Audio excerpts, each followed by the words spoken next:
Fan Ballon, vous suivez ce déplacement pour nous, pour France 24. Le pape rencontre le président Tshisekedi en pleine année électorale. François va forcément délivrer un message politique. Absolument, surtout quand on connaît un peu l'histoire récente de ce pays. On se souvient très bien que les élections générales de fin 2018 ont fait l'objet de vives contestations et qu'à l'époque, c'était la CENCO, la conférence épiscopale nationale du Congo, qui regroupe les évêques catholiques de la RDC, qui était en première ligne.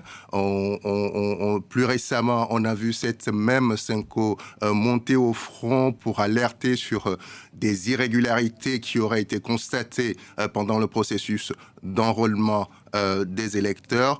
On se doute bien que ces sujets vont être au centre des discussions entre le pape et Félix Tshisekedi. L'idée ici étant d'appeler tout le monde à l'apaisement, à la discussion, au dialogue, pour que cette élection soit le plus transparent, le plus démocratique et le plus inclusif possible. Le pape, Stéphane, qui va rester intégralement à Kinshasa, il ne se rendra pas à Goma, alors que lors du programme initial, c'était prévu qu'il se rende dans cette grande ville de l'Est qui est déchirée par les violences. C'était trop risqué pour lui? C'est trop risqué. On a vu ces derniers mois la situation sécuritaire se dégrader considérablement dans cette région.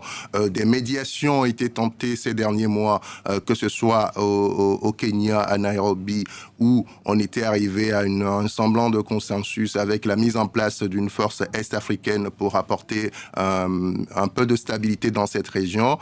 On a vu le processus de Luanda qui s'est soldé par un accord de cessez-le-feu, mais toutes ces démarches ont échoué. Les violences ont repris de plus belle. Le groupe M23, un groupe rebelle que le Rwanda est accusé de soutenir, est monté à l'offensive et se rapproche dangereusement de Goma. On a vu depuis le début du mois de janvier les attaques de l'autre groupe ADF, qui sont des islamistes proches de l'État islamique, se multiplier ces derniers mois, causant de nombreuses victimes parmi les civils. Bref, la situation sécuritaire dans cette zone est très instable et très dégradée pour que le pape s'y rende. En tout cas, il rencontrera des déplacés de ces régions. Merci beaucoup Stéphane pour ces précisions.